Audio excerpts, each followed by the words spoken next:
터치타임즈 김효정입니다. 1945년 8월 6일 히로시마, 그로부터 3일 후인 8월 9일 나가사키에 원자탄이 터졌습니다. 이로 인해서 36년 동안 일본의 식민지 하에 있던 대한민국은 해방의 기쁨을 맞이하게 되는데요. 그러나 그 기쁨을 맛보기도 전에 온 나라는 진공 상태에 빠지게 됩니다. 바로 누가 나라를 세울 것인가 라고 온 국민이 근심에 잠기게 되는 것이죠. 이 당시에 우리의 모든 애국 지도자들은 대부분 해외에 있었습니다. 이승만은 미국에, 김구는 상해에서 해방을 맞이했죠. 오직 남로당의 박헌영만이 국내에서 해방을 맞이했습니다. 박헌영은 충청도 예산 출신으로 동네 유지와 광부들에게 술을 팔던 과부 사이의 서자로 태어났습니다. 그 서러움을 극복하기 위해서 공부를 열심히 했고요. 지금의 경기고등학교에 입학합니다. 1919년 독립운동이 일어나자 일본에 대한 적개심을 키웠고 미국 선교사들에게 미국 유학기를 터달라라고 부탁을 했지만 성공하지 못합니다. 이후 스스로 공부하기 위해서 동경을 거쳐서 상해로 가게 됩니다. 이후 1917년 볼셰비키 혁명에 참여했던 고려인 간첩 김만경에게 포섭돼서 공산주의를 훈련받습니다. 300만 원의 자금을 지원받아서 남한에 잠입하게 되죠. 1926년에는 최초로 조선공산당 지하당을 창당하게 됩니다. 이후 공산당 활동을 이어가던 중에 수차례 감옥살이를 하게 되고요. 뛰어난 변장술을 활용해서 도망쳐 나온 후에 전라도의 한 벽돌 공장에 숨어 있다가 해방을 맞이하게 된 겁니다. 박헌영은 1945년 9월 6일 서울 진명여고 강당에서 조선인민공화국을 선포하게 됩니다. 이승만과 김구가 자신에게 먼저 나라를 세워놓으라 라고 부탁했다는 거짓말로 온 국민을 속인 것입니다. 당시 미군은 일본 오키나와에 있었습니다. 한반도에 있던 34만 명의 일본군의 옷을 벗기기 위해서 1차로 한반도에 들어온 미군은 일본군을 부산항으로 쫓아내는 데 성공합니다. 그러나 박헌영을 중심으로 한 공산주의자들은 격렬하게 저항했습니다. 당시 이 모든 상황을 보고 있었던 한반도 내 모든 미군을 이끌고 있었던 존 하지 중장은 이 모든 내용을 본국으로 보고합니다. 그리고 한국 안에는 공산주의와 사회주의에 물든 국민들이 너무 많다라는 것도 함께 보고를 하게 되는데요. 미국은 미군의 철수를 결정합니다. 1949년 6월 30일의 일이었습니다. 미군은 군사고문단 500여 명만 남겨두고 모두 철수를 감행했는데요. 더 나아가 미국의 국무장관 에치스는 공산주의의 남하를 막기 위한 방어선이죠. 에치스 라인을 발표합니다. 한반도가 빠져 있었던 겁니다. 북한은 이 기회를 활용해서 미군 철수 1년 만에 남침을 강행합니다. 1950년 6월 25일 새벽, 바로 6.25 전쟁이 시작된 겁니다. 전쟁 소식을 보고받은 트루만 대통령은 처음에는 무관심했습니다. 공산주의자들이 미군 철수를 강력하게 주장했기 때문이죠. 그런데 이때 빌리 그레이엄 목사가 나섰습니다. 빌리 그레이엄 목사는 정계를 향해서 한국 내에는 50만 명의 기독교인이 있다. 만약 한반도를 공산주의자들의 손에 넘겨줄 경우 하나님이 심판하실 것이다 라고 강력하게 경고했습니다. 빌리 그레이엄 목사의 아내인 루스 그레이엄 여사의 아버지는 북한 선교사였습니다.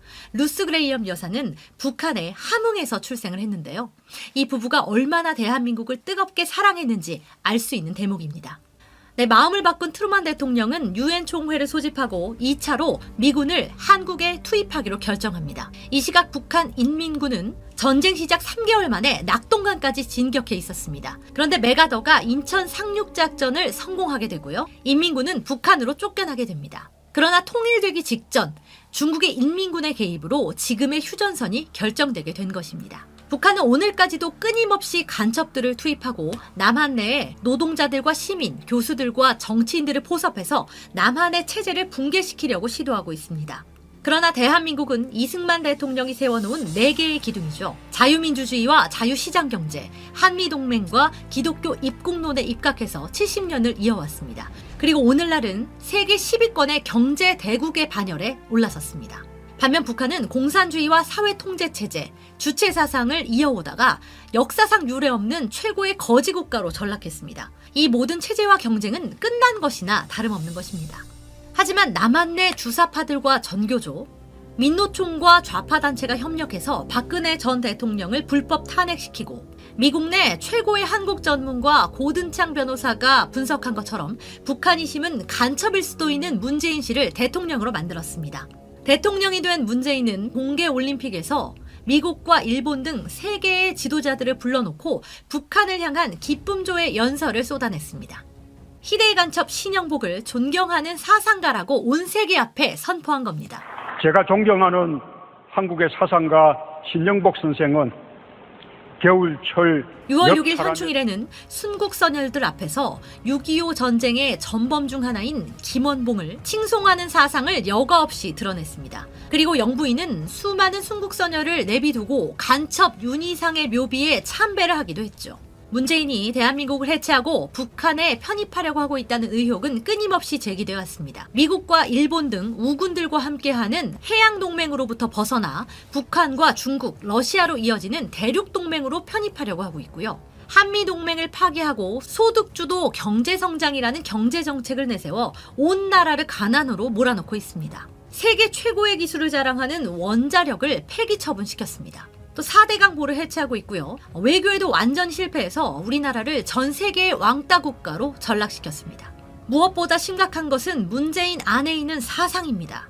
그는 자유를 위시한 대한민국의 헌법 정신을 완전히 부정하고 있는데요. 헌법 안에서 자유를 삭제하려고 시도한 것이 그 증거입니다. 또 1948년 8월 15일 건국일을 부정하고 있고요. 4월 총선에서 국회의 3분의 2 이상을 장악해서 헌법을 개정한 이후에 낮은 연방제로 가려는 시도를 이어가고 있습니다.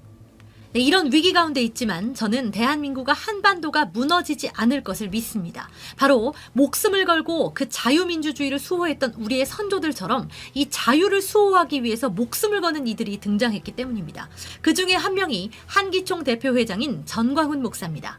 6월 8일 시국선언을 시작으로 8월 15일 대통령 퇴진 운동을 이어갔습니다. 이후에 10월 3일에는 역대 가장 많은 국민들이 이승만 광장에 와서 저항권을 행사하는 놀라운 역사적 기록을 써내려가기도 했습니다. 이러한 국민혁명운동은 11월, 12월, 2020년 올해까지도 이어지고 있습니다. 특별히 목회자들이 중심이 된 애국 시민들은 청와대 앞 그 차가운 아스팔트에서 4개월째 잠을 자고 있습니다. 수도권 주일 연합 예배도 서울의 한복판에서 드려지고 있습니다. 이런 가운데도 정부는 국민들의 의견을 듣기는커녕 공수처법과 패스트트랙을 밀어붙였고요. 사회주의자라고 스스로 커밍아웃한 조국을 중심으로 해서 공산주의로 가는 문제 행동을 이어가고 있습니다. 또 지소미아를 파기하려고 했지만 국민들의 저항에 부딪혀 실패하고 말았고요. 별의별 혐의를 다 끌어내서 정광훈 목사를 구속시키려 하고 있지만 잘 되고 있지 않는 것 같습니다. 모든 집회는 비폭력적으로 그리고 합법적으로 이뤄진 국민의 저항권의 표출이었음을 기억해야 할 것입니다. 이렇게 잔머리만 썼다가는 국민들의 반감만 더욱더 커질 것이라는 것을 기억해 주셨으면 하네요. 정광훈 목사의 시국선언으로부터 시작된 국민혁명은 이제 천주교와 불교, 기독교 3대 종단으로 확대됐습니다. 또 대한민국 범우파 진영의 모든 시민단체와 정당까지 마음을 합치고 있습니다. 국민혁명본부는 문재인 대통령을 반드시 하야시키고 돌아오는 4월 15일 선거에서 새로운 대통령 선거와 완전한 미국식 민주주의인 4년 중임제 개헌, 그리고 국회의원 선거를 동시에 실시할 것이라고 밝혔습니다. 그리고 매주 토요일 낮 12시에 진행되는 국민혁명대회와 매주 주일 낮 11시에 진행되는 수도권 연합예배를 통해서 제2의 건국을 이뤄나갈 것이라고 덧붙이고 있습니다. 우리 민족은 이스라엘 민족과 더불어서 모든 면에서 뛰어난 민족입니다. 그러나 약점을 한 가지 가지고 있습니다. 바로 나라가 망하기 전까지는 움직이지 않다가 망하고 나서 저항운동과 독립운동을 이어나간다는 역사적 사실입니다. 임진왜란이 그랬고요. 병자호란이 그랬고요. 6.25 전쟁이 그랬습니다. 이번만큼은 나라가 망하기 전에 반드시 막아내야 할 것입니다. 21세기 노스트라다무스로 불리는 미국의 조지 프리드먼 박사는 이렇게 예견했습니다. 통일 한반도, 통일 대한민국은 중국의 흑룡강과 길림성을 아우르는 예전의 온 영토를 되찾을 것이고 세계 속의 강대국이 될 것이다. 지금의 행위만 저지하면 대한민국은 세계의 평화와 발전을 이끌어나가는 위대한 민족이 될 것입니다. 이 아시아의 황금 시기에 빛나던 등불의 하나인 코리아. 그 등불 다시 한번 켜지는 날에 너는 동방의 밝은 빛이 되리라. 처치타임즈 김효정이었습니다.